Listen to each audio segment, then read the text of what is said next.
Good afternoon, everybody. This is Robin Ayoub from the Localization Fireside Chat, and welcome to another recording. Today, recording, I think, episode number 6 today, but overall, we're recording, I think, up to 227 or 228 Wow.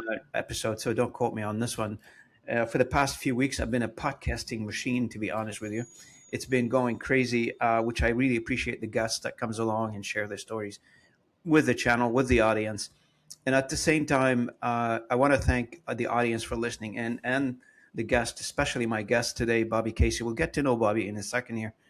And I want to welcome Bobby to the Localization Fireside Chat. And thank you for joining me. I really appreciate it. I know everybody's busy and taking time for these podcasts. Sometimes it's not easy, but I really appreciate you being with me.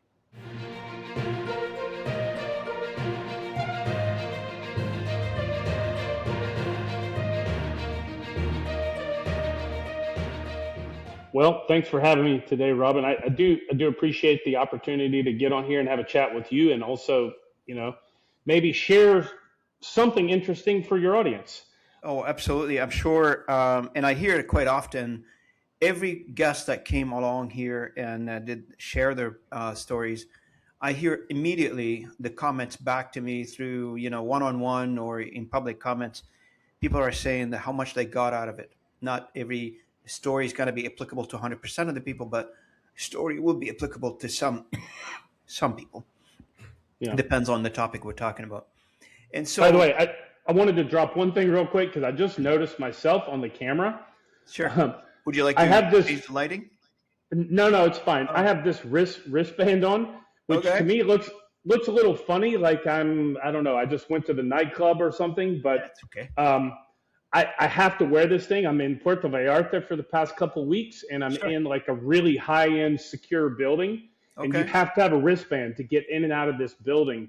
And Sure. so I just noticed, I'm like, oh wow, I still have this wristband on. So Yeah, don't I'm worry not about it. a party person. This is not me Oh, no, going to no, the I know. nightclub last night. Don't worry about it. We have a very cool audience. Don't worry about it. I wouldn't worry about it too much. All right, Um, so today, I think, are you still there? I'm here. Yeah, Yeah, okay. If today, I think the topic is going to be for us, and that's what I would like to discuss with Bobby. First, we're going to get to know Bobby, get to know his story. And then we're going to dive into a few things. One is BusinessAnywhere.io, which is a business that Bobby has started, and also global wealth protection. We're going to talk a little bit about this one.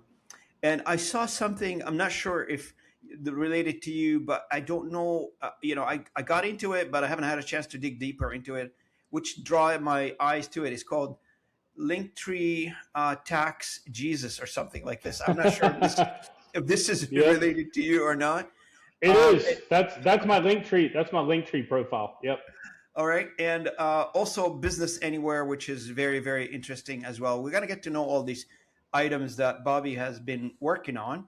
And as if you have guessed it already, this is about doing business anywhere, being able to protect what you have and move around the world, move around the globe. And very timely conversation to everybody, the localization industry and the knowledge based industry in general. Like it doesn't matter which economy you're part of. If you are a part of the knowledge based industry, meaning you're a creative worker, you're a translator, you're editor, whatever you are, you're an engineer, you're a software engineer, you're a technical person doing remote work for people, you might have contemplated perhaps moving around, leaving your country, moving to another country, enjoying the sunshine. I don't care. And I don't know what you're in the mood for as your ultimate plan.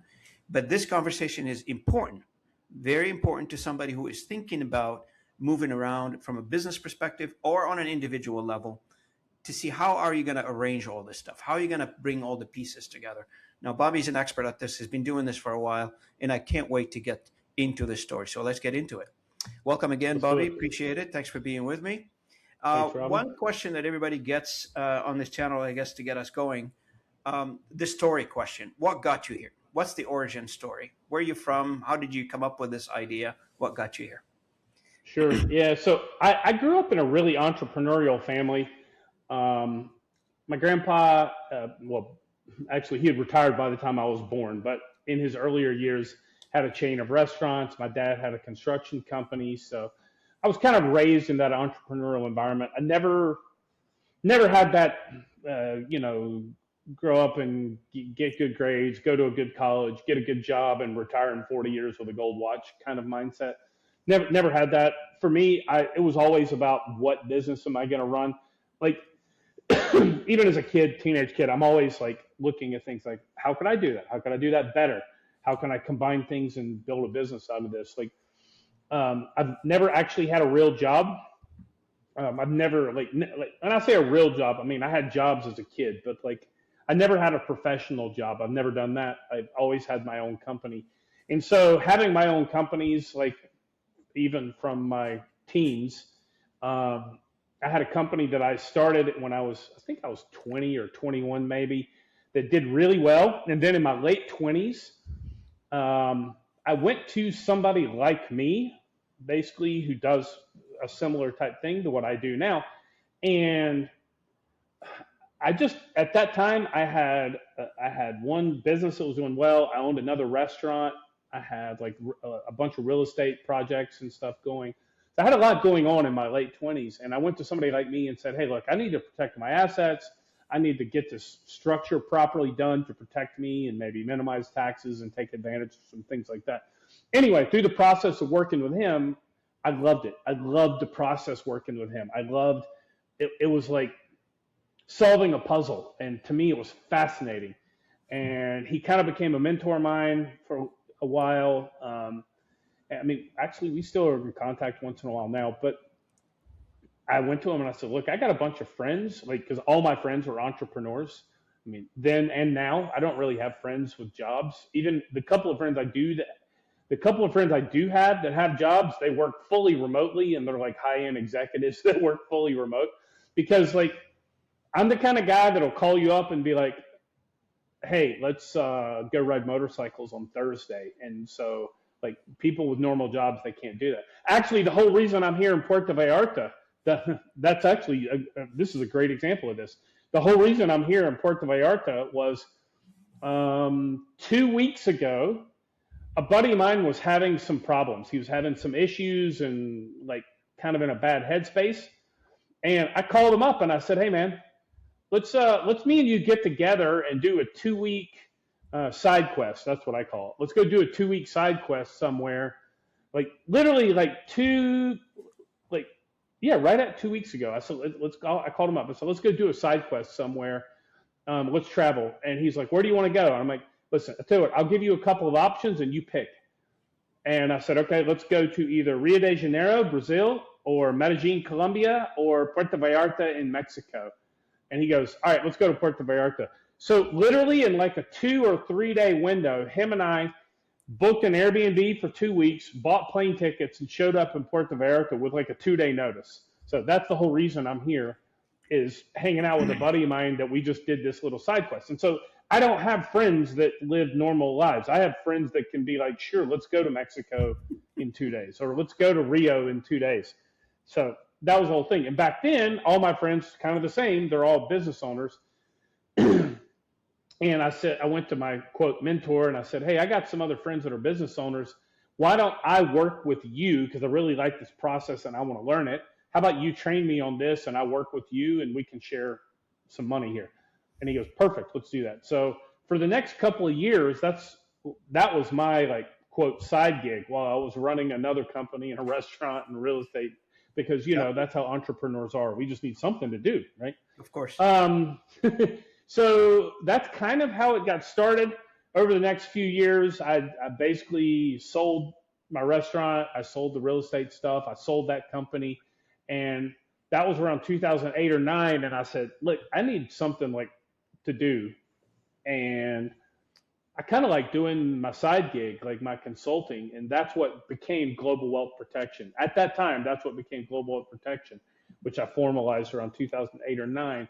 And I'm basically doing exactly that. Like I work with clients on asset protection planning, tax optimization strategies, uh, residency planning, that sort of thing. Like for me, a typical client could be, a Canadian who moves to Europe and wants to optimize for taxes. And so we have a series of calls. We figure out how to exit the Canadian tax system. We figure out where and how to register the company so that it creates the most optimized structure for whatever their plan is or where they're going to go live. Like that's a normal client for me. Or an American with an e-commerce store and selling on Amazon who lives in Thailand, or a German with a software company who lives in Argentina, or an Italian person, with a consulting business who actually doesn't live anywhere, who just travels all the time.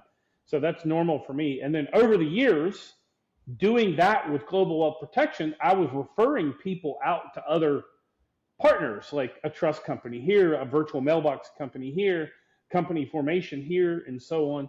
And actually what happened was, I'm like, I'm actually kind of tired of referring people to all these other businesses. So I started them. So I started all those companies too.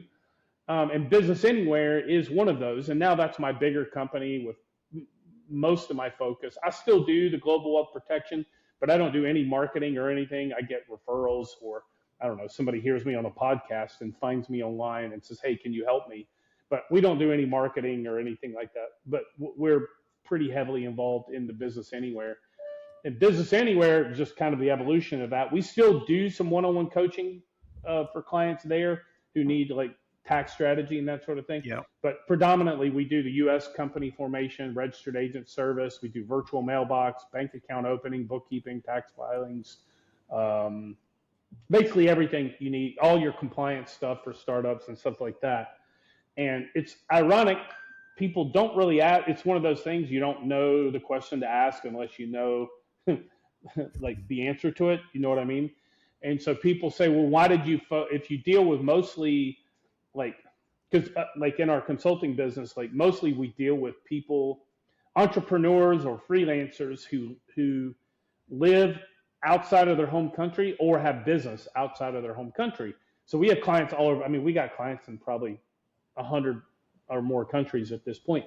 And people say, why did you focus on doing company formation in the US? And actually the reason is the US is by far in 95% of people's situations the best place to register your company, regardless of nationality and regardless of where you live. In most cases, in my niche of people, like the people that live outside of their home country or have business outside of their home country, because it's easier to tax optimize for a U.S. company than it is for others, especially if you're a non-U.S. person. So that's kind of how it happens. I tried to condense that because I know we're on a podcast, so I tried squeeze it. That's not small. There's many items to unpack in here. So I know, but that's about the best I could do, Robin. That's okay. I apologize. No, oh my God, you don't have to apologize. That's perfect. That's what we wanted. Now, one of the things that you describe yourself as is unapologetic capitalist. What does that mean to you? Yeah, well, I think nowadays, like especially the past several years, we've got this anti-capitalism movement that people are like, oh, I hate capitalism and capitalism's the end of the world and all that stuff. Actually, I was just talking to somebody today. He quoted Marxism to me. Oh, gross. Ugh. I was just like, I couldn't believe it. Like, bro, if you're quoting Karl Marx to me, it better be because like you're opposing the idea, not pro-idea. You better be opposing Karl Marx if you're quoting Marx to me. Jesus. I just can't believe it. Oh my God. Yeah, that's anyway. Mind-blowing. Yeah, but I'm but I think people have a very skewed view of what capitalism really is. So, for example, people think Canada or the U.S. is a capitalist country right now. We are definitely not like the U.S. and Canada are definitely not capitalist countries. We're what I call it cronyism, but people call it late stage capitalism, whatever you want to call it. But capitalism really is like, fundamentally, capitalism is free market capitalism, where I've got tomatoes, Robin, you've got apples. I want apples, you want tomatoes. We somehow figure out how to trade, right? Okay. Maybe we use a medium of exchange called money. Maybe we just trade. We figure out 5 apples is worth 10 tomatoes or whatever. But that's capitalism. That is the most pure form of human interaction. It is human nature. Capitalism is human nature. And people try to put all these wrappers around things But usually what happens is when you do things to violate human nature is when you start getting in trouble and you start creating problems. And cronyism violates human nature because it creates well, first of Dependency, all, isn't it? it creates dependency. It also creates friction in productivity. And it also creates an unfair advantage. Like, for example, like Robin, you and I own a small business, right? But Yep. small or mid-sized, whatever you want to call it, but we're probably in a smaller scale of when you start thinking about cronyism. Neither one of us have the power or the ability to affect government policy and get laws changed in our company's favor, right? Too And small. we're too small. We don't, we're not the CEO of Halliburton or the CEO of United Healthcare, or like we're not the CEO of RBC where we can call up and get special privileges. That's cronyism. That's Right. absolutely crony. It's not Right. capitalism in that scenario. Like you get rules and regulations that's detrimental to small businesses because you've got big businesses that are trying to Sure. crush small businesses. It's not capitalism. It's not me trading my wares for your wares. And so I'm very much an unapologetic capitalist, but I am absolutely not pro crony capitalism or late stage capitalism, I think is the cool term the cool kids are using nowadays.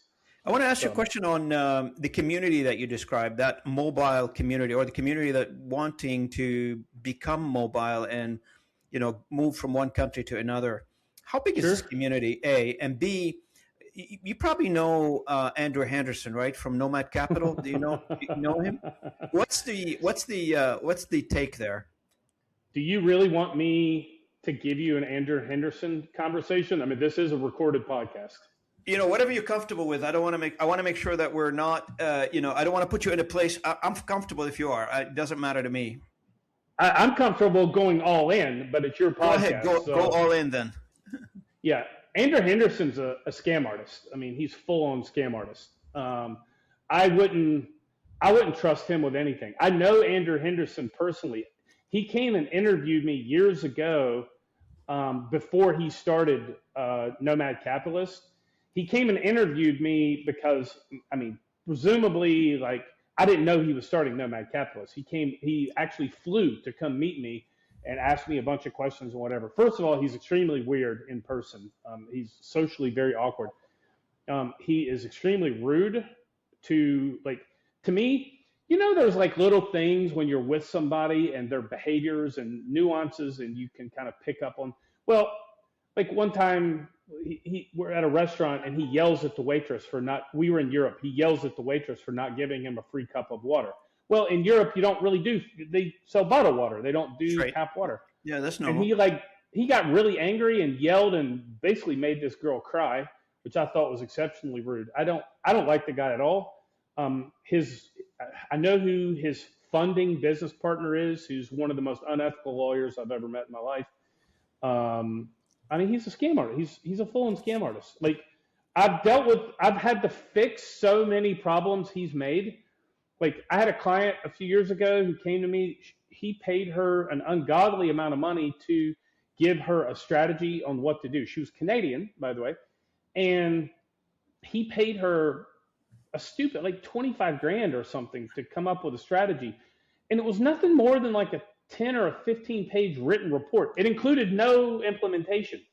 It was $25,000 to get on a couple of calls and write up a report for her. Wow. And like line by line, so basically what happened is she paid for the report. I mean, she was very well off, very successful e-commerce business. She was based out of, I think she She was based paid out of him Toronto. 25. Yeah, that's his fee. Oh wow. That's his fee for that. And she read the report and felt a little uneasy with it. And so a friend of hers recommended me and said, hey, you should probably at least talk to Bobby and have him review that plan. Yeah. So that's what we started off doing is I reviewed the plan.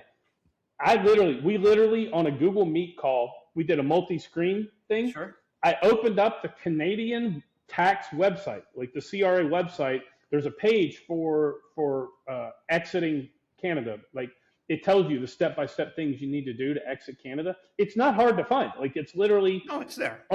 on the Canadian government's website, and we opened up his report on one screen, the Canadian government website on the other, and we went line by line by his recommendations on exiting Canada. Yeah. Every single line was factually incorrect comparing to what was blatantly obvious public information on the Canadian website. And everything else everything he recommended was upselling her on more things. And if she would have implemented everything in addition to the 25, she would have had to have paid, well, all in, I guess, because one of the things he said she had to have was second citizenship in Antigua. And so all in, she was going to be about $250,000 or $300,000 in investment to do what he recommended. Who is his customers? This is crazy. Yeah, and so we went through the plan, and I'm like, we went through the checklist. I'm like, wrong. Like literally, I'm telling you, like we're on a dual screen thing here. We put her plan or his plan on one screen, Canadian government on the other screen, and I just like marked it. I'm like, this is wrong. Here's the Canadian government website. See, it's wrong. This is wrong. Okay. We went through it. Anyway, all in we ended up implementing everything for her, and all in, I think she paid like $5,000 or $6,000 total to do everything she needed to do to exit the Canadian tax system and restructure her business in such a way that she didn't have to pay Canadian tax anymore. And then she basically became nomadic. So yeah, I'm not a big fan of Andrew Henderson. I think he does a great job marketing his YouTube channel. Yeah, that's what I was going to talk about. Yeah, the image YouTube channel is different. His YouTube channel is really good. They do a good job of that. To be fair though, a lot of the stuff he puts on YouTube is factually incorrect. But from a marketing standpoint, it does really well. Like, to be honest, I've had people tell me, like, you literally should make a YouTube channel that does nothing but shoot down Andrew Anderson. I'm like, I don't have time for that. Like, I don't have time for all that.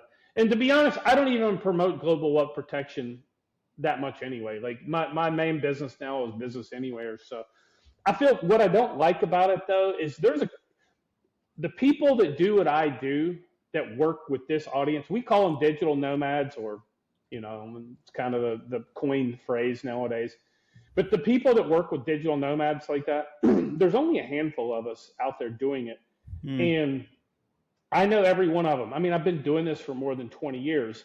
The whole digital nomad thing has only existed for about, the term digital nomad has only existed for about 10 years. Yeah, this is recent, like after COVID, I'm assuming. No, it was before COVID. Oh, it was before COVID, yeah? Yeah, it was before COVID, but COVID was definitely a major catalyst to kind of skyrocket the numbers. Yeah. But I've been doing this before digital nomad was a term. We called it geo arbitrage like 20 years ago. So anyway, but I know everybody doing this. I know everybody doing it. I know who's good at it and who's not. I know there's a handful of guys out there that are actually quite good at this, but not many. And the reason there's not many is because it is a relatively small audience. It's a relatively small community. Now, it's not small. I mean, we're talking globally, probably 100 million people doing this. But in 100 million out of 8 billion is still, you know, a pretty small number. Yeah. Yeah. I mean, 100 million is a lot of people, but you're talking 100 million over 200 countries. Percentage-wise is a little small, but, you know, the number of people doing it, yeah. Americans alone, there's something, last time I looked, something like 30 million Americans now living like this. Yeah. The IRS let me clarify the point. So there's expats.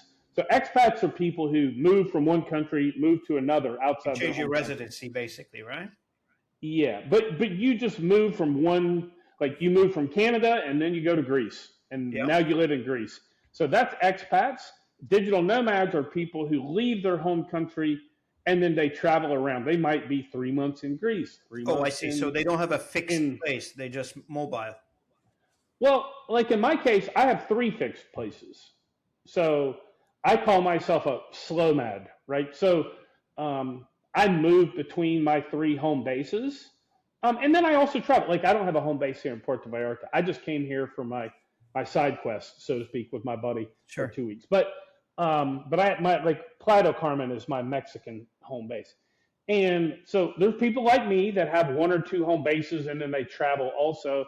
There's the pure digital nomads who, hey, I'm going to be here for a month and here for 6 weeks and here for 2 months and like that. So it's a range, but on the low end of that range is expats who just leave their home country. So when I say there's like 30 million Americans doing this, I'm talking expats or nomads. Okay. 30 million Americans that live outside of the US, Of course. right?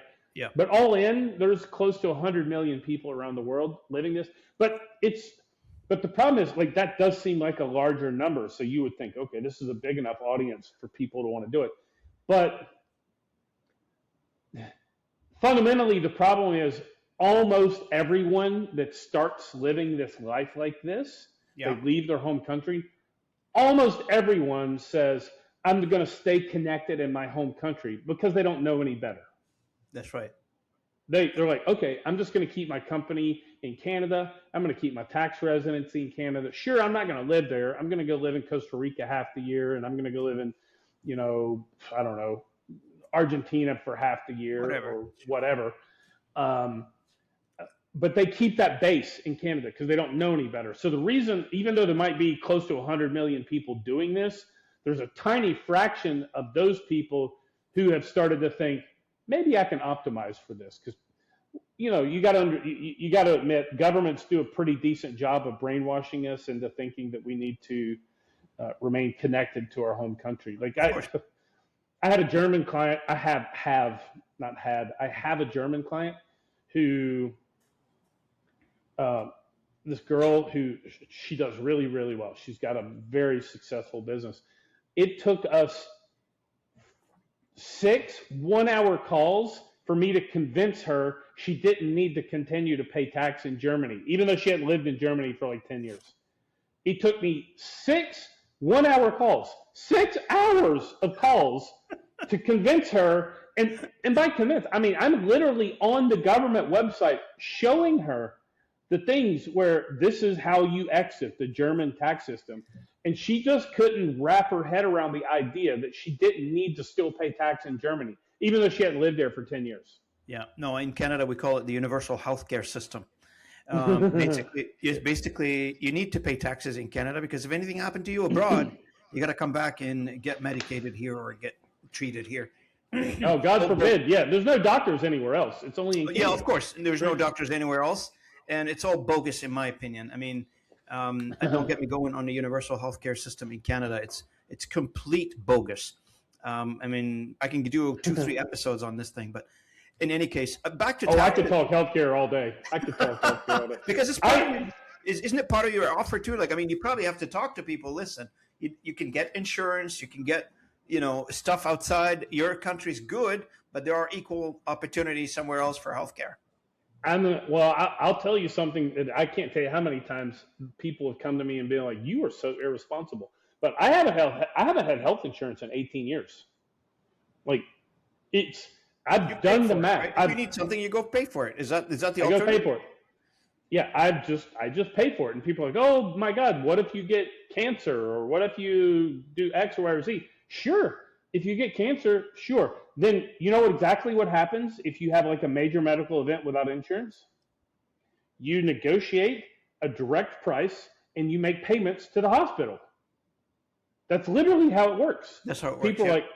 People are like, no, that can't be true. But I've done the math on this. I know we're on a side topic here, but this is hilarious to me. And I just had this with a buddy of mine a couple of days ago. So about 4 years ago, I did a colonoscopy and an endoscopy. I'm old now, so I got to do stuff like that.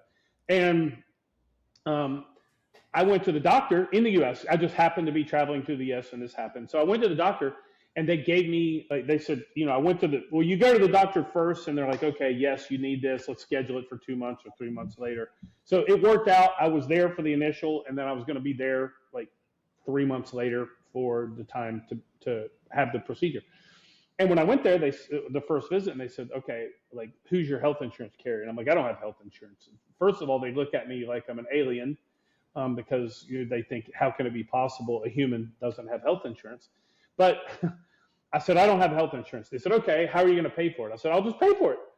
So they gave me a printout of the bill, what it was going to be. So on the printout, this is the U.S. healthcare system, not Canadian, but they gave me a printout of the bill. If they billed my insurance company, the price was $5,000 or like $5,200.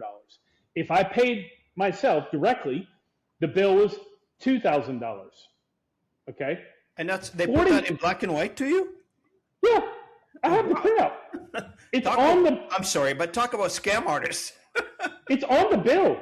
It's on the bill. It says billable rate to health insurance provider $5,200.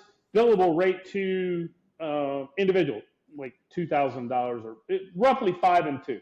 Okay.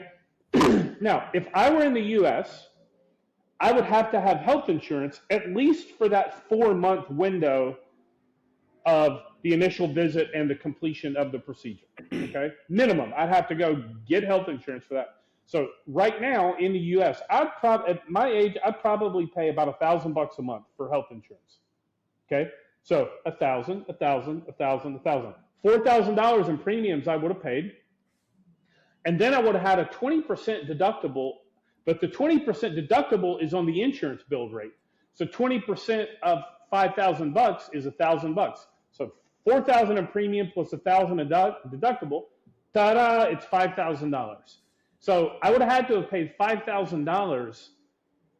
If I had health insurance, it would have cost me $5,000. Without health insurance, it cost me $2,000.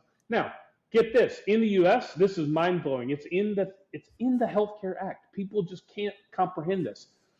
But I asked them, how can I pay for it? When I was leaving the doctor and how can I pay for the bill?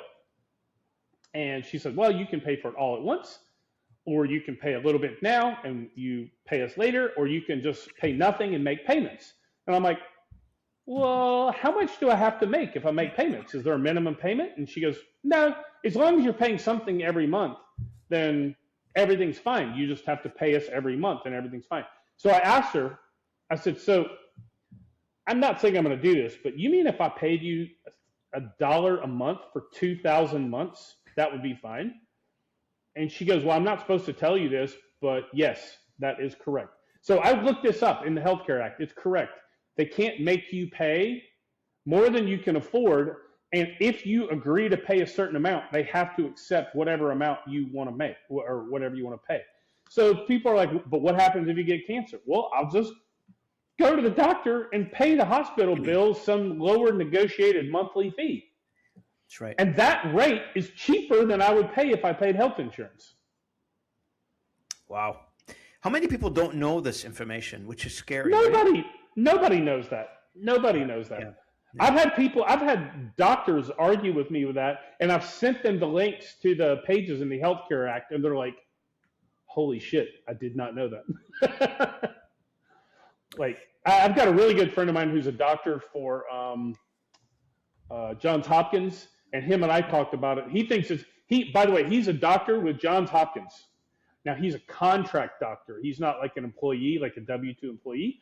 He's a contract doctor, and he told me the same thing. He goes, I'm a doctor. I haven't had health insurance. He told me like a couple of months ago. He said, I haven't had health insurance in 15 years either. He said, why would I pay insurance? That's stupid. He said, the doctor who's a contract doctor for Johns Hopkins told me, that's stupid to pay health insurance. It's way cheaper to not have it.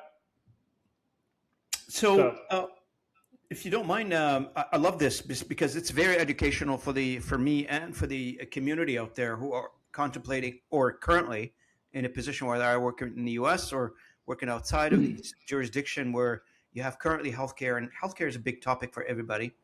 Sure.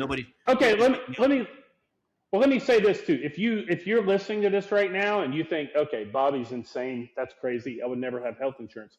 Great. Go get health insurance. There's plenty of companies that do international health insurance. It's not that big of a deal. Yeah. Actually, it's funny too. If you're an American and you want to move outside the U.S. and then you get international coverage, it's literally about 1/4 to 1/5 the price of what your U.S. health insurance coverage is going to be as long as they exclude the U.S. from your coverage area. Oh, So you okay. might pay $1,500 a month for health insurance living in the U.S. But if you're like, I'm going to go live abroad, you can pay $300 a month. That will literally cover you everywhere in the world except the U.S. For obvious reasons. Yeah, because the You U.S. just talked health about the insurance. invoice. Yeah, the U.S. Health insurance scam. It's wild. Absolutely. But yeah, there's a bunch of companies out there that offer international health. If you're not as comfortable, if you're not at my risk aversion level, which I get it, not everyone is, and if you're not, then like Cigna is a good company out there that does international. Do you guys There's have a health insurance company called United something? United Healthcare is U.S. only. Oh, That's okay. U.S. only. It's US only. Okay. The two big ones in the U.S. that more or less have a monopoly in the U.S. is United Healthcare and Blue Cross Blue Shield. Yeah, I used to work for Blue Cross back in the days. I worked for them as an actuarial analyst back in the days. I used to do policy ratings and stuff. So Yeah. now, one of the things I wanted to cover today is Business Anywhere, and we sort of covered it, kind of thing. But let's, talk a little bit from a practical sense. What do you mean when you say Business Anywhere for the listeners who are thinking, okay, I like what Bobby's saying. Robin and Bobby are having a great discussion. I'm excited now. Talk to me. How are you going to help me? Business Anywhere, what does it do? So, I mean, basically, we're a platform for startups. So you can go on our website. It's businessanywhere.io. You can register your company. We do the company formation. We provide registered agent service. So if you don't know what that means, whenever you register a company, actually, this is the same anywhere in the world.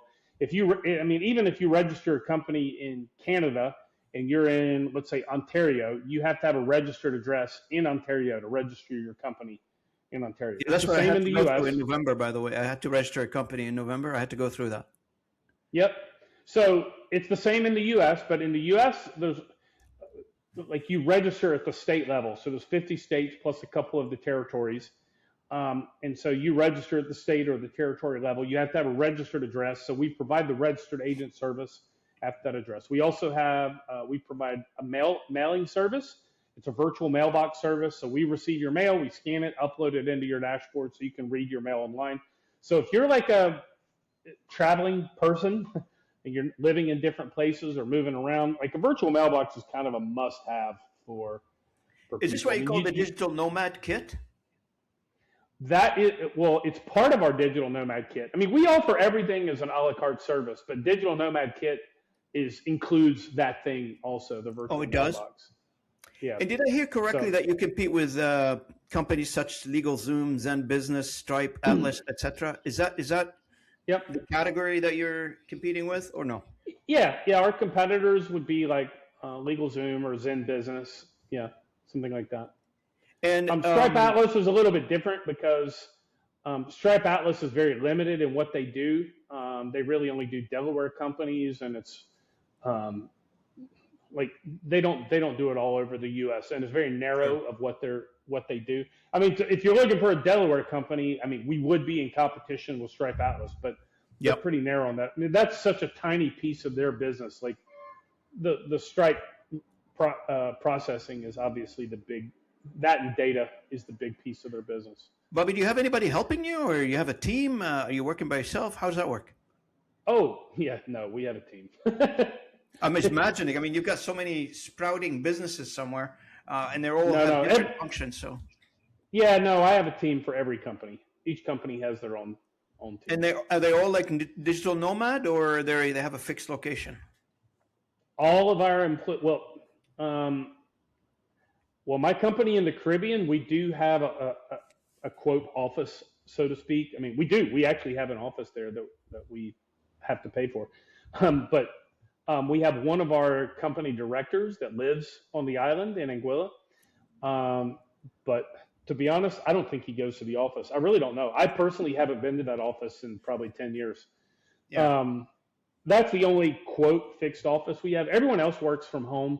Not everyone is digital nomad, but a couple of people are. They're more nomadic. I mean, most people are like, they work from home. Maybe you got some mom with kids who, likes working from home because she can take a 2-hour lunch to go hang out with her kids at school and stuff like that. So, but yeah, every one of our team members works remotely in some way or another, either from their home or,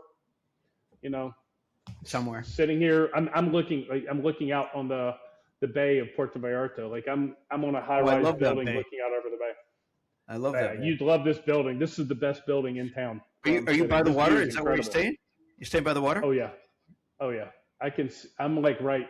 I'm not on the water. I'm a few blocks away, but it's a high rise sitting back like up in the hill a little bit. So, I because if stayed you've ever once. been to Puerto Vallarta, you got Yeah, mountains here. So yeah, I stayed once up in the hill over the famous cathedral or church, whatever you call it. it's At the top of right the hill, there. yeah. It's It's beautiful. right there. Yeah, Amazing. yeah. My view is Hopefully, incredible. yeah.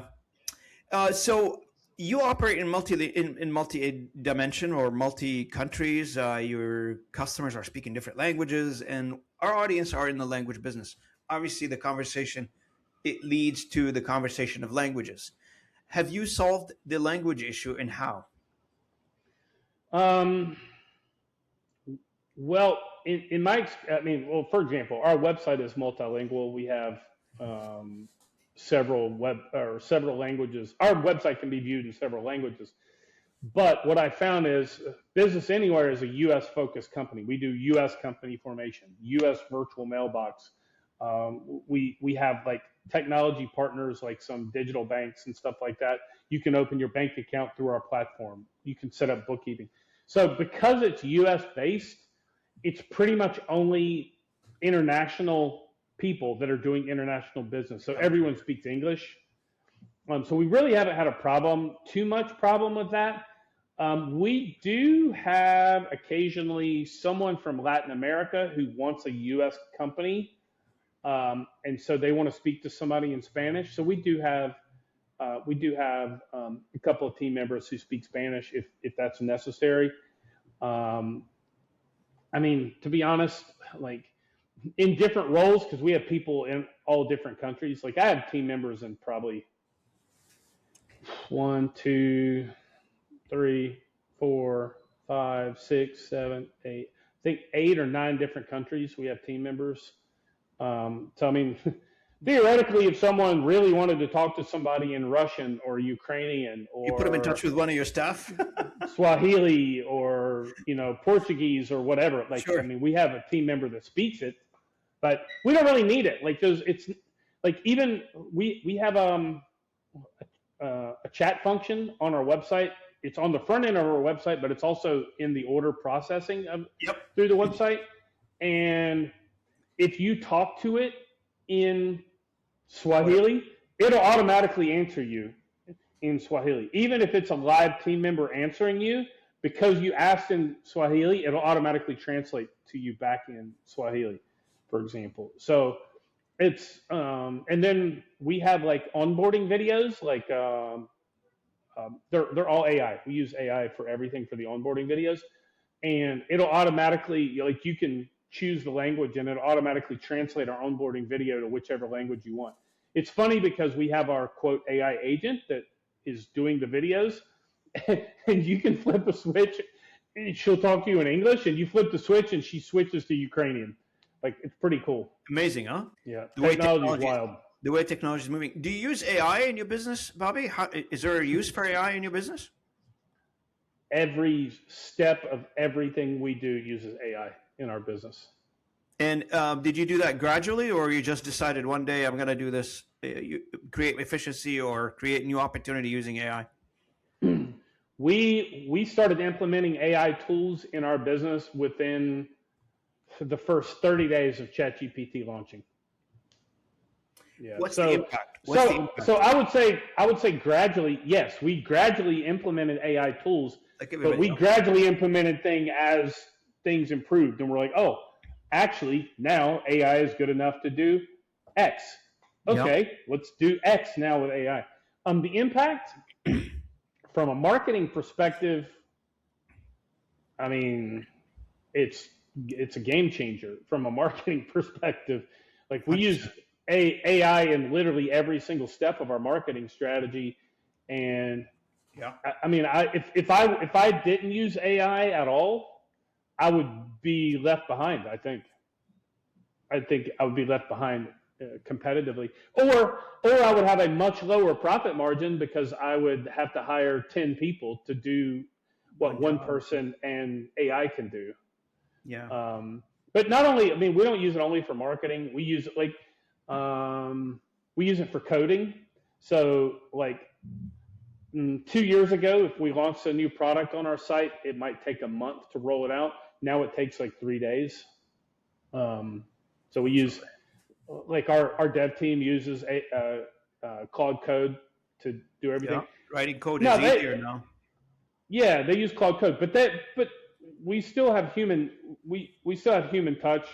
So they'll code it in Claude Code, and then they'll go back and make sure everything seems right and test it and everything. But if we didn't use Claude Code for rolling out new products, I mean, it would still take us a month to roll out a new thing. No, it's a game changer for everybody if it's used correctly. I run the AI Exchange. It's a networking event, takes place on Fridays. If you or your team are interested in it, it's free of charge.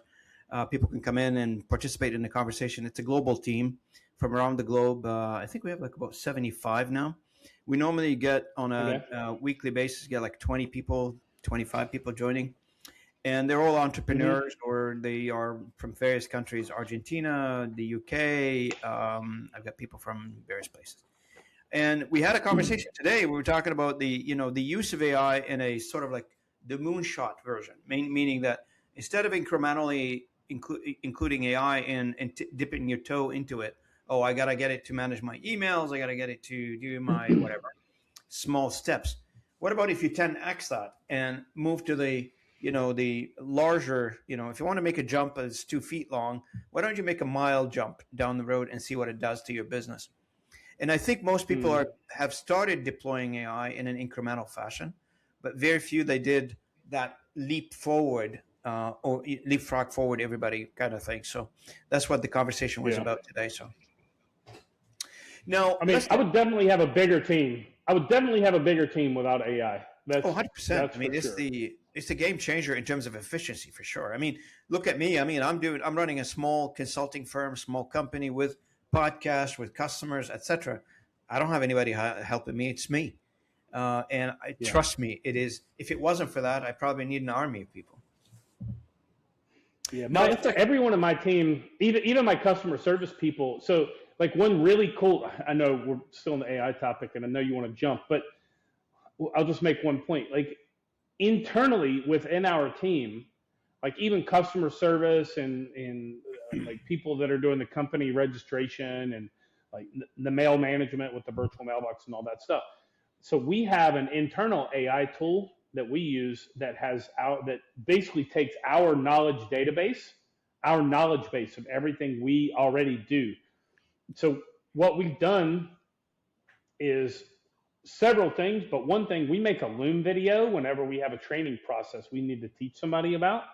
So let's say, I don't know, let's say the state of Michigan changes the process to register an LLC in Michigan. And the next time my team member goes to register a Michigan LLC for a client and the process has changed, that person will record a Loom video of the whole process of them registering that Michigan LLC so that we update our video knowledge base on how to register a new Michigan LLC. So we'll replace the old video with the new one. Okay. Well, we take those videos plus some other SOPs we've created and we put it into a knowledge base AI. So now if my team has a question, how to do something, they don't know how to do something, they get stuck on something, they can actually go to our knowledge base AI and ask it how to do something and get an instant answer instead of maybe posting, because our team is all over the world in different time zones. So instead of posting a message in Slack for somebody else to read and answer, they go to our knowledge base AI and ask the question, get the answer. Whereas if they post it in Slack or have to schedule a meeting with somebody or whatever, it can take hours or a day to get it answered. That's also been a huge game changer for us, is keeping the team productive and trained and onboarding new people, because what we do to onboard somebody now, we give them the video library and say, watch these videos. That's like their first week is watching videos. And then we'll give them like 1 or 2 days of hand holding with somebody. And then after that, they're on their own. Yeah. And if they got a question, go ask the internal AI. That's right. Just curious, did you have to lay off anybody because of the efficiency gain? No, because we're growing like crazy. I mean, we're up 80% over last year. You know, your typical We're case. up 80% over last year, and I've hired 1 extra person. There you go. And this is what I've been promoting. That's what I was trying to talk about in all of my conversation on the podcast, in the networking events, and anytime I get invited to a conference. You don't need AI to reduce costs. You probably can use AI to increase your revenue, to increase your exposure, to increase your market share, etc. It is not enough to use AI for cost efficiency. You've got to use 100%. AI to drive revenue. 100%, yeah. Yeah, absolutely. If you don't mind moving to philosophy and vision, if you don't mind, I love this segment. And I wanted to, we started a little bit about that one, but as I think about it, one of the things that you talk about, it's very interesting, you've said most people build their businesses backwards. They chase the revenue, then they realize the business owns them, rather than the other way around, where they control the business versus now they're sort of slave to the business versus them controlling the business. What is the right sequence in your mind, and how do you control that? Well, I think this is a mindset perspective too. So I'm going to go in one direction. You tell me if you don't like this path, but I think we're all brainwashed. I mean, we're all brainwashed every day anyway. It's just you need to select. Yeah, well, we're all brainwashed, but you need to select your inputs. You either get passive inputs into your brain, or you selectively choose how you get brainwashed. One way or the other, you get brainwashed, right? Of course. I mean, brainwashing is like, if I turn on CNN and I play CNN on the TV all day long, even if I'm not actively watching the TV, I'm going to get brainwashed to... Your subconscious is being changed. Yeah, my subconscious is being changed because I'm going to be listening to CNN all day long, either like consciously or subconsciously. So I'm going to kind of absorb and take on the political leanings of CNN. If I watch BBC all day, I'm going to be on the BBC side. If I watch Fox News all day, like it depends on that. So you need to actively brainwash yourself in the way you want to be brainwashed. The way to do that is to go find people that you want to emulate, like somebody I want to be like, man, I really want to be like Robin. Let me do what Robin does every day so I can be like Robin, right? And you started the conversation by saying you surrounded yourself with friends, with like-minded people. That's how you started the conversation. Yeah, I figured that out probably in my late 20s that, I mean, you've probably heard this phrase before. You're the average of 5 people you spend the most time with. Is the company you keep, is that it? Yeah, I mean, you're kind of the average of the 5 people you spend the most time with. And if you look at it, you look at any person, you can see how that is. Like, for example, let's say your favorite hobby is playing golf. I can take a guess probably what all your closest buddies do. They probably all play golf, right?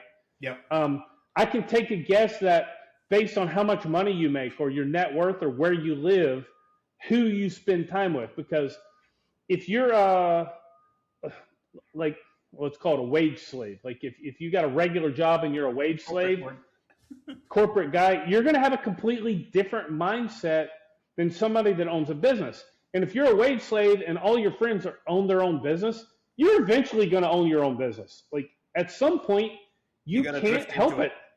You're going to do it. Like you can't do it. But if you own your own business and all of your buddies have corporate jobs, you're probably going to sell the company or close it and go get a corporate job.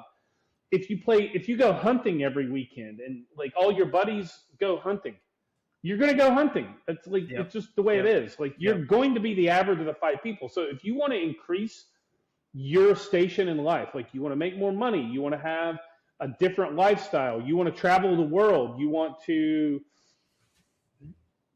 do whatever, like you want to be a great tennis player. Guess what? You can't hang out with your buddies that don't play tennis if you want to be a great tennis player.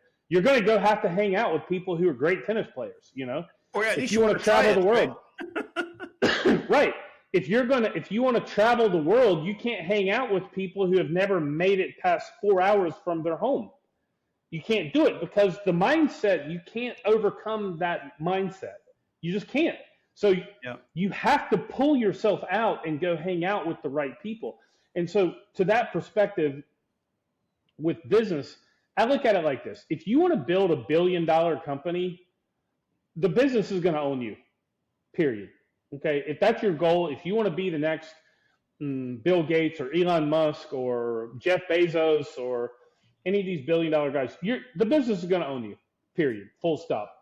Because you're going to live, eat, breathe, The sleep. business. Everything's going to be the business, and I don't have a problem with that. Like, I'm grateful for Jeff Bezos. Like, I love Amazon. Like, who doesn't shop on Amazon nowadays? Everybody does. Like, I love Amazon. Like, I freaking love Amazon. Like, thank you, Bezos, for committing your entire life to making my shopping experience easier. I love it. It's great. Right? But I don't think people build world-changing businesses as a lifestyle business. I don't think it happens. Okay? Yeah. So the idea here is either you commit to that as an entrepreneur, you commit to changing the world, or you can kind of make a lifestyle business. So my perspective on this is I wanted a high quality life. I wanted a really amazing quality life. I wanted my lifestyle and my quality life to be the most important thing for me. In my 20s, I wanted to build the biggest company I could. And I did that. I mean, not a billionaire, but I built a pretty decent sized company, which I got out of when I was in my early 30s. And at that point, I decided I didn't like that lifestyle anymore. I didn't want to be a slave to my office. I owned the company, but let's be honest, the company owned me. Okay. And I have an interesting or maybe a different perspective on this, but I look at it like this. You go to school, you get good grades, you get the education, blah, blah, blah. We're conditioned from childhood up to be career oriented. Okay. So look at it like well, of course. Look at it like a bullseye, you know, like you play darts or you archery, whatever. You got a bullseye. Yep. The center of that bullseye, or the center of the board, is the bullseye, right? Yeah. And so we're conditioned our entire life for the career focus to be the bullseye, in a sense. Yeah. It's the most important thing. We're 8 years old. Hey, you better get good grades so you can you got a good transcript. You work for the other company. Well, no, we're slowly conditioned. You need to get good grades so that you get into the right classes in high school so that you can get AP classes or honors classes or whatever. Because if you don't get good grades in elementary school, you won't get into AP classes. If you don't get AP classes, you won't get into the top college. If you don't get into the top college, you won't get the good job, right? So, but it's all focused on career mindset, right? Which makes the bullseye of your dartboard the career path. And then everything in your life becomes a ring around that dartboard. Literally, where you go on vacation, your hobbies, where you live, where you go to lunch every day, who your friends are. Everything becomes, I can't go on vacation until October because I don't have days off from my job. I can't go to lunch with you an hour and a half away because I don't have time to do that and get back to work. I can't go on vacation here. I don't make enough money to go, 3 weeks in the Bahamas or whatever it is, right?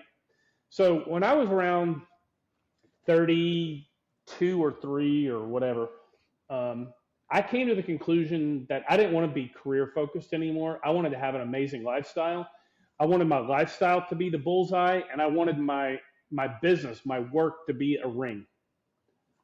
And that's the best way I can explain it. I wanted everything. I wanted my lifestyle to be exactly what I wanted, meaning you know the perfect day formula, right? Like you talk about what's your perfect day look like? Where do you wake up? Where do you live? What do you do? Blah, blah, blah. And everybody has their perfect day, right? Yeah, if you think about it, everyone does, but it takes a little bit of work to think through that. But I had my own perfect day formula, and I didn't want to. I didn't want to have to compromise my perfect day formula for a job or a business. So I built my company to match my perfect day formula. Okay. In other words, my business had to be a ring around my bullseye, not the bullseye You itself. flipped it. You flipped it around. Yeah. Yeah. And so I think, but that's, I'm not saying that's the right mindset or anything. I'm just saying that was my mindset. I'm never going to build $1 billion company for sure, because I'm not ever going to, for example, I called my buddy up 2 weeks ago and said, hey, let's have a 2-week side quest in Puerto Vallarta. All right, cool. Let's go do it. If I was running or building or focused on building $1 billion company, I don't have time to do a 2-week side quest in Puerto Vallarta. Like, yeah, can you imagine Jeff Bezos when he was 42 years old doing a 2-week side quest, Puerto Vallarta? Never. He's not doing that. It won't happen. Like, if he was, he'd be sitting at the table all day working. With his laptop, probably, trying to connect. With his laptop. Yeah, and like 3 assistants around him handling everything. Like, yeah. And I don't want to live like that. Yeah, but I'm willing to sacrifice building $1 billion company to run, 7- and 8-figure companies instead. But just not. I don't want a $1 billion company. I don't want to do that. I don't want to live like that. And so you have to decide like what your focus is. But if you are so and job people, I don't think there's any other mindset there. You're career focused, because you have to be. If your boss tells you to be at work on Saturday at 10 a.m., you either show up or you lose your job. Oh, you don't really have that. You don't really have that flexibility and freedom to do that. You only have flexibility and freedom like that in most cases if you own your own business. I mean, yeah, okay, you can be like some remote worker, and you do have some of that. But for the most part, if you're a high-paid executive, you are. Exactly. You are a slave to the paycheck. November. I got out of that race. Yeah. And that's how it is, right? Yeah. You know what I'm talking about. I spent 25 years in my recent stint with one company through acquisition, obviously. No company stays the same anymore, but 25 years done. And I'm not saying it's a bad thing. No, I'm not saying it's a I'm not saying it's a bad thing. It's just I'm saying it's not my thing, and that's not what I wanted to do. No, but on a personal level, I feel like there's a transformation in me I did not know existed.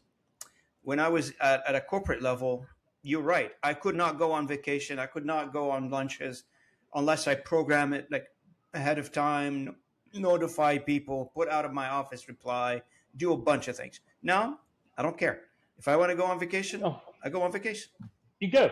And if you're on vacation and you have to work a little bit, okay, take the laptop. Yeah. It's no big deal. Like, hey, I don't know if you're married, but you're like, hey, honey, why don't you go to breakfast without me? I got to work for about 2 hours. I'll see you at the beach. Yeah, I mean, I did that pool or whatever. When we were in Mexico last spring, I did the same thing. I'm married. I don't have kids, and it makes me a little bit more at ease of how I manage my life. I can't believe I lasted as long as I lasted in the corporate world, because I was born to be an entrepreneur. And the reason I stayed in the corporate world, I think, is because I was running my own show. To a large extent, it felt like being an entrepreneur. Now, of course, I was reporting to others. What they call an intrapreneur?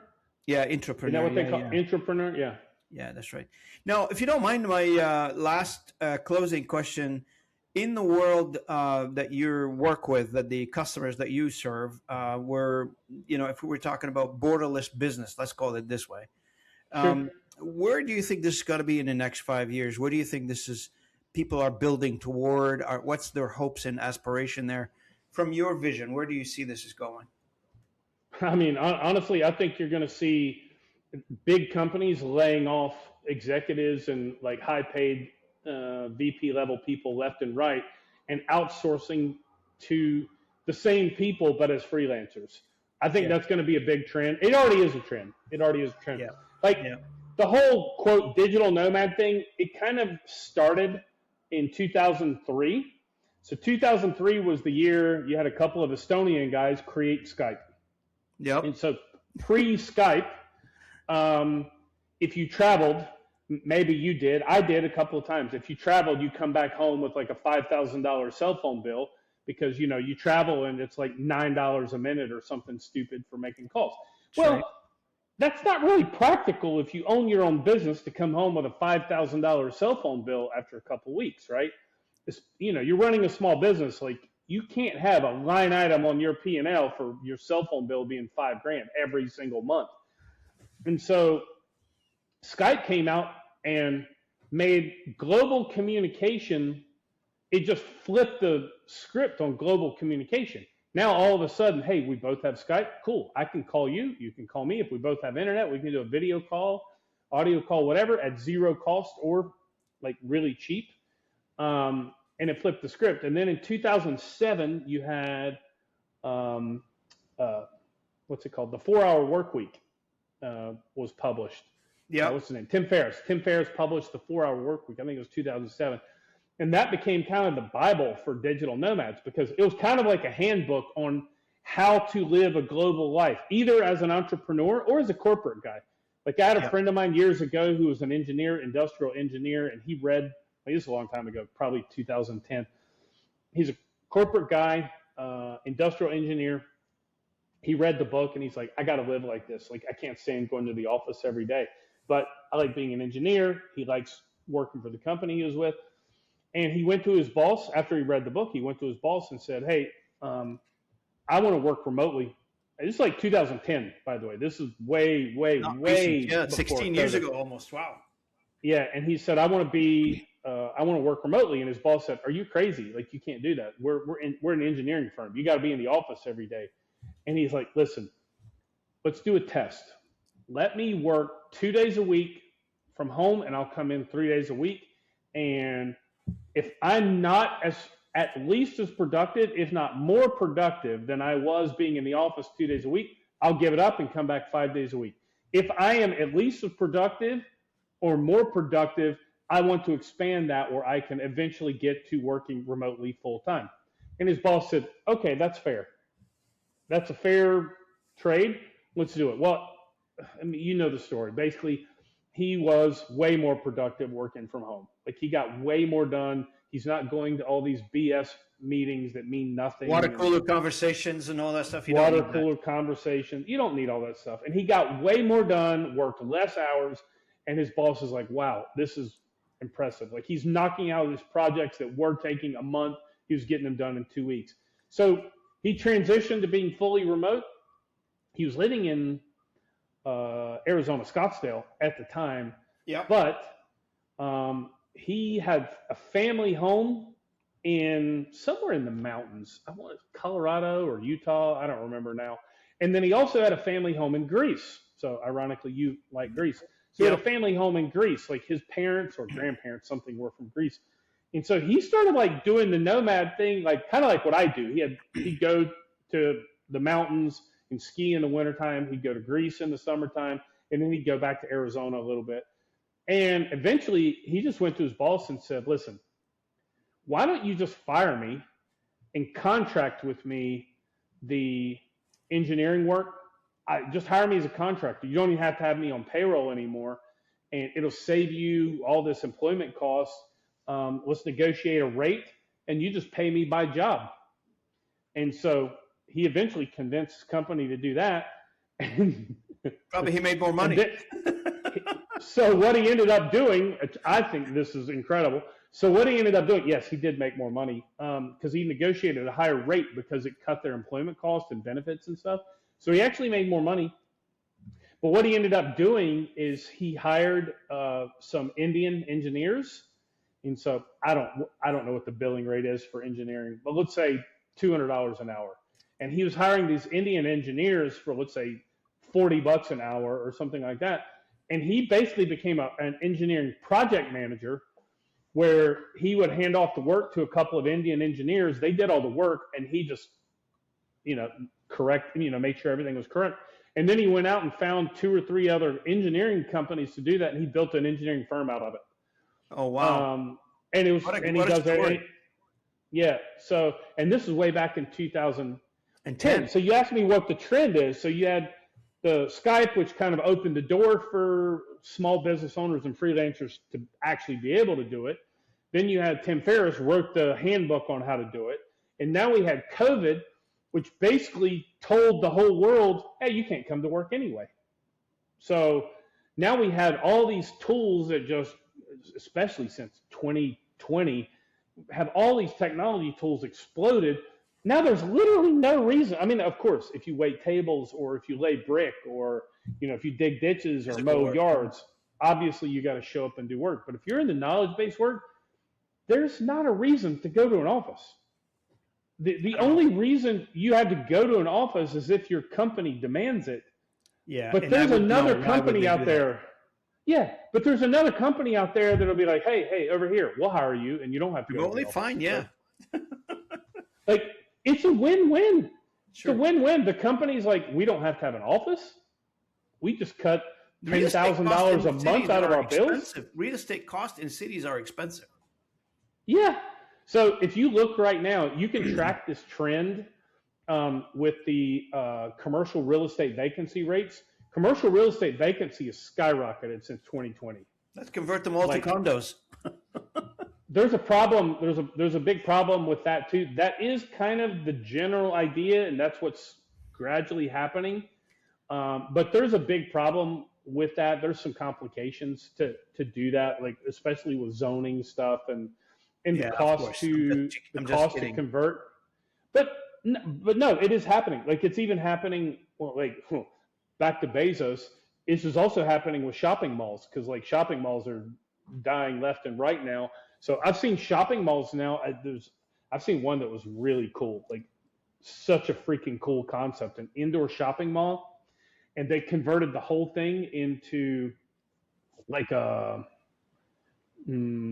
multi-use. So they kept like the food courts and the restaurants and like the grocery store, but then the upper levels, what used to be, all your retail, they turned into condos. Oh yeah. And so now it's like a multi-use place, multi-use facility. You can live there and you walk downstairs for dinner. You go back upstairs. You go downstairs to go to the grocery store. Beautiful. You go downstairs to go to the bar. You go downstairs to shoot pool or whatever. Very convenient. Very convenient. Yeah. So I think the trend, as they say, like you cannot unring this bell. No, it's done. Like you can't unring this bell. Like people don't. The genie's out of the bottle, Bobby. I mean, everybody's talking about it right now. You can't put technology back into the bottle anymore. It's out. People are going to be using it, and that's the new reality. And companies, like there are companies out there, they're like, no, you have to come back to work and come to the office. Yep. But the problem, and some people, here's my opinion on that, on the workers themselves, the employees that work for the companies. If you have a good worker, if you have a good employee, they're going to do well in an office. They're also going to do well working from home because they're going to do their job well. Yeah, they're not going to be golfing when they tell you that they're working. If you have somebody that's a terrible employee or even a mediocre employee, they'll do pretty good at the office, but they're going to do terrible working from home, which becomes a really quick self-filtering process. Self-filtering process, you're absolutely correct, yeah. Because you're gonna see, if you hire them remotely, you're gonna see within a couple of months they're terrible, right? Yeah, and so you fire them and you hire somebody that's better. So it also, there's a lot of ripple effects to this work from home, remote work thing, and one of those ripple effects is you got to up your game now in the workforce. Yeah, you gotta shine. You can't just be under the rock anymore. You gotta up your game now because like if you go remote and the company makes you go remote, which very often happens now, and you're not driven and self-motivated to get your work done at home, you're going to get fired. And we got to, and somebody's going to take your job in a heartbeat now. And also you got all these companies telling people, hey, we want you to come back into the office. But you got company A saying, come back to the office, we're demanding it. And you got this worker going, I don't want to do that. Like, I work less from home. I go have 2-hour lunch with my kids at school. I don't commute an hour each way anymore. Why would I do that? And then you got company B over here going, hey, we'll hire you remotely. So it creates this competitive environment between the companies now. Yeah. And to take that a step further, at the macro scale, now you actually have countries competing for workers. Oh yeah, because now it's open, right? It's an open season now. Yeah, like you can be a tech worker working for, Google in Silicon Valley, but go live, working on the beach in Costa Rica and going surfing every morning. Like there's nothing prohibiting you from doing that now if you're an info worker. Yeah. And so now you have countries going, hey, look over here. We have a special visa. Basically, they fall into the category of digital nomad visas. So you got a lot of countries now. There's probably 40 or 50 countries now offering what they call a digital nomad visa, trying to attract remote workers to come live in their country. Oh yeah, they're opening the door quite wide. Many countries. So By the way, Greece has a digital nomad visa. absolutely, and that's why I want to talk to you after the conversation. Sure. I really appreciate it today, Bobby. It was a great conversation. I really enjoyed it. It's a hot topic. Everybody's thinking it. We just got the news today that we're in a recession, technical recession. I don't know what that means. Technical recession versus an actual recession, God knows. But many people probably are thinking and contemplating changing their lives. And this is a very timely conversation. A couple of weeks ago, we had an announcement from one of the largest telco in the country, Rogers Communication. I'm not sure if you're familiar with this company. I've heard of it. Announced that they're laying off 12,500 people, like 50% of their staff. There are many changes in the corporate world that's going to drive more and more, from an economy perspective, the movement of these individuals, the movement of the workforce to various things, either remotely, independently, freelancers, changing countries. This is very timely conversation. I really enjoyed it. What do you think? Did we cover everything you had in mind? I think so. Yeah. I mean, I'll hit on a couple of it. You just reminded me of something. Facebook just announced they're laying off 20% of their workforce now too. Okay. Yeah. So that's another, and I mean, Facebook or Meta, I guess now it's Meta. So another huge company laying off a big chunk of their workforce. Interestingly, recently Target just closed down their Minneapolis headquarters, and they sent most of their office workers remote.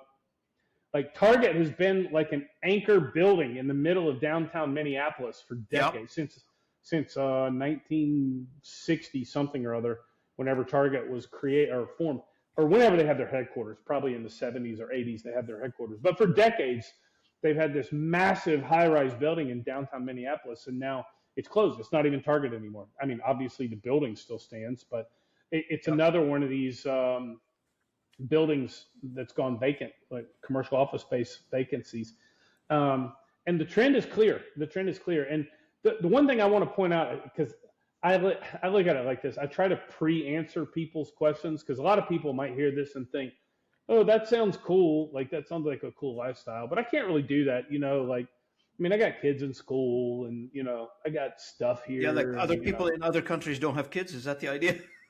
Right. Like, exactly. Or, I had somebody recently tell me, I had a client recently tell me, well, I can't really do that because of my health insurance in California. I'm like, buddy, like, are you serious? Like, did you know there are doctors in other countries also? Like, and he goes, yeah, but I have my health insurance in California. I'm like, yeah, man, you're paying, like, if you literally move to like Europe, for example, forget your California health insurance. Your health care cost is going to drop by like 80% if you just leave California. But some of these, like, I can't do it. I got kids in school. I can tell you that you can either use your kids as an excuse to not go, or you can use your kids as a reason to go. To go, for sure, yeah.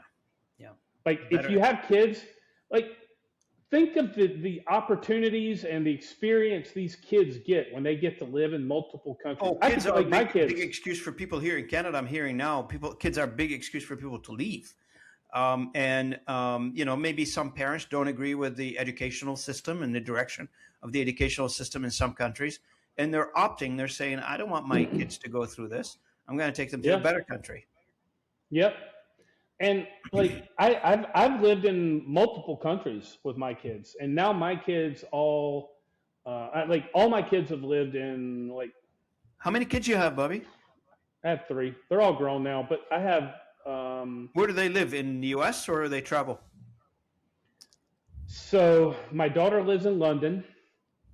My oldest son lives in Alaska, and my youngest son he's literally like finishing high school, like now. I think today may be his last day of high school. And then he's got graduation in like 2 weeks. But he's finishing school now, and starting next month, he's going to be a digital nomad. He's starting his digital nomad journey. So like, him and I are going to go to Bulgaria for a few weeks I was just going in to ask you, how does June. the family get together? I mean, if everybody's in different parts of the world, when do you guys see each other? We meet up in different places. Like I met up with all of them. Not April. I guess it was March. They all came down to Mexico, so we Yep. hung out in Mexico for a while. And so, well, like him and I, my youngest, him and I are going to go to Bulgaria for a few weeks in June. Then we're going to do an RV trip around in the U.S. in July. August, I'm not sure yet. I'm definitely going to Europe.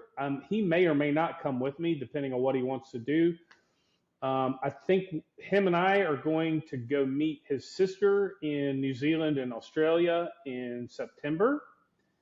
And then I think he'll stay with his sister. She's a singer, so she's on tour. So he'll stay with her on tour. And then I think him and I are going to meet up after that in Thailand for a while.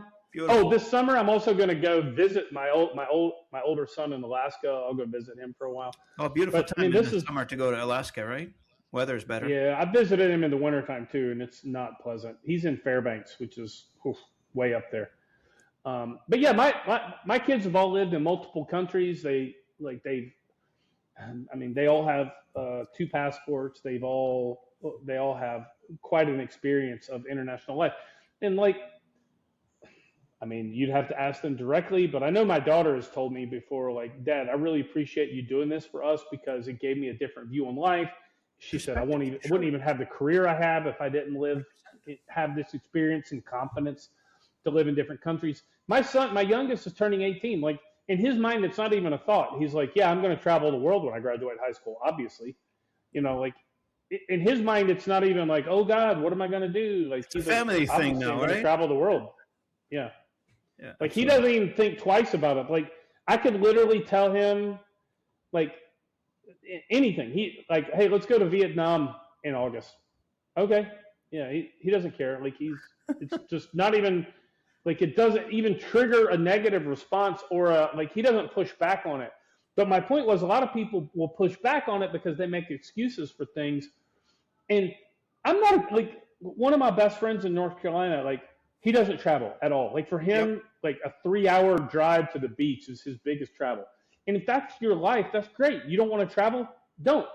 Like, do what you want. Like, it's 100. It's traveling like I travel is definitely not for everyone. Like, this is definitely not going to be everyone's cup of tea. But if you want to do it, don't make excuses why you can't. Find the reasons why you can and should. Like, kids is an excellent reason to travel because they get to experience different cultures, different languages, like different people, see different things. They're going to build stories.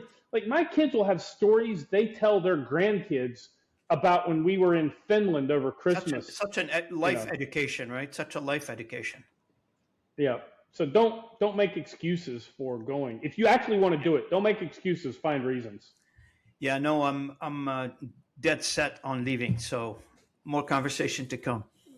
Yeah. Guess what? Also, other countries also have schools. Ta-da! Yeah, of course. They've got cars, and you can get driver's license. You can do anything you want. You can even drive cars in other countries. Oh my God, no way. Yeah, tell that to some of my family. I told one of my birthday was earlier this week, and one of my sisters sent me like a birthday message, and she goes, "Where are you?" And I said, "I'm in Puerto Vallarta." And so she immediately sends me this news report about how dangerous it is in Puerto Vallarta and how the cartel is like murdering people on the streets and stuff. And I'm looking out my window going, yeah, I don't really I'm see not that seeing here. it. I'm not seeing it.